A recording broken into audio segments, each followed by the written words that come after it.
our research team has developed, validated, and published a screening tool to identify children and teens with social challenges, who, because of their verbal and academic abilities, are often missed by parents and pediatricians. The true impact of this tool can only be realized with school partnerships, and Great Hearts was the first to step forward. When you send your child off to school, you believe they will be kept safe, learn something, have fun, and be happy. But what if you found out that your kid went to school, ate alone, played at recess alone, or even worse, that other kids were making fun of him? It happens. Perhaps a better question is why? Why are they different than other fourth graders? Some kids are just better at making friends than others. Sometimes it's just shyness, but for some kids, the social expectations at school exceed their limited capacities for socialization. And when that happens, it suggests something more than just shyness. When a child has autism, something interrupts that learning process, and as a result, that child develops skills more slowly. Sometimes it's very obvious.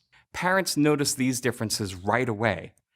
For other kids, it's less obvious. Let me give you an example. Joey was always a smart kid. His language developed on time and even seemed advanced.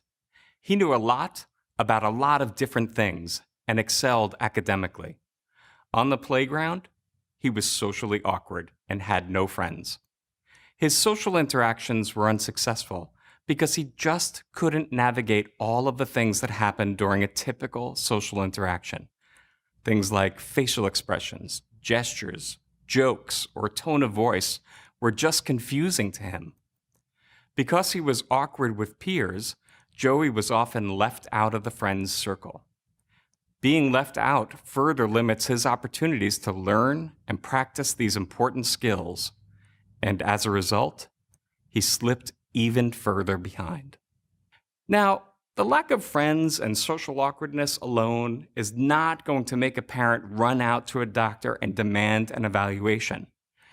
But parents don't realize that these challenges can lead to many other things that are even bigger problems, like bullying or online predators, depression, further social isolation, and even suicide. To do this project, we needed a school partner, and Great Hearts stepped up. At Great Hearts, every student in the 2nd, 4th, and 8th grade gets screened with the Social Challenges Screening Questionnaire. Teachers, rather than parents, complete this questionnaire on each of their students. Why teachers? Because they have the opportunity to observe students interacting with 20 to 30 other students every day. Parents simply do not have that opportunity, but their teachers do. Now, teachers aren't doctors, but they are experts. They observe students interacting with each other day after day, year after year. They know what typical behavior looks like. And as a result, they become very sensitive to differences. Sometimes teachers have difficulty sharing their concerns about a student because they are not doctors. With the Universal Screening Program, they have the tools needed to identify these kids. And from there, the process leads to a direct evaluation for autism. Now, universal screening is not a new concept for schools. They already screen for vision and hearing impairments, and problems are identified.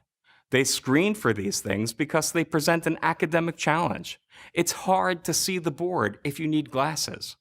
Well, social challenges can lead to similar issues. It's hard to focus on schoolwork when you're depressed. It's hard to go to school when you're being bullied for being different. So in this project with Great Hearts, we have screened nearly 3,000 students. And when a child is flagged by the Social Challenges Screening Questionnaire, they come to SARRC for a free evaluation. About 30 kids have been evaluated, and all but one has met full criteria for autism. That's 30 kids who would have been missed without this project. Now you'll hear from one of these families as they share their personal story. Julie has always been an avid reader.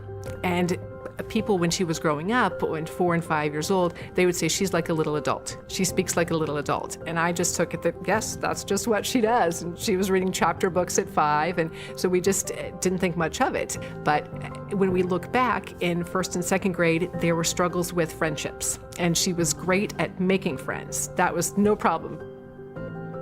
But then she kind of hit a wall in 4th grade, and it was just, that's when it kind of came to be that, yes, there's a definite issue in making friends and dealing with different social settings. When Julia would come home in 4th grade and just be so upset and not know how to express herself, or she just said, it was just another hard day, Mom. It was another bad day, Mom. And it was really discouraging because I didn't know. It's hard to say, well, just talk to them, just go and interact. And it's just not something she could do. And it was really hard not to be able to fix it.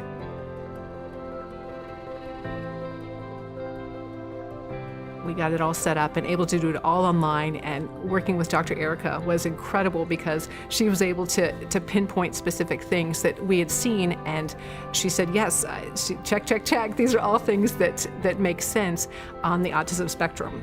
And I wasn't familiar with all of the different ways that autism can affect kids, and so I didn't even think that this was something that my child had. Great Hearts has been great to offer this service that SARRC provides, to be able to open up the school and give the teachers the opportunity to fill out the checklists and to be able to flag students who they see maybe struggling in school and not know what to do, because it can be hard to see a student struggling but not know what the next step is. The teachers have been incredible, and they can see how she interacts much better, and they see how they can incorporate her special interest, that it just opens up her world and it helps her feel more comfortable and interact more, and you can incorporate her special interest into almost anything.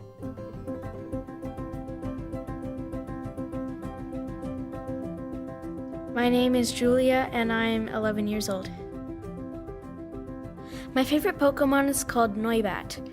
Noibats live inside the Kalos region. Pokemon from the Kalos region are known to be powerful, but Kalos is also famous because it's where Mega Evolution was first seen. I enjoy being a Noibat because it lets me embrace my true inner self. Noibats are altogether mostly really happy Pokemon. They also have large ears, so they're sensitive with hearing. They're kind of picky eaters, and they symbolize a lot of what autism means to me. SARRC has helped us realize that there are ways that we can encourage Julia and help her grow and still keep Julia be Julia. We don't have to try to change it. We can just help her continue to excel in what she does and just working with her, not trying to change her.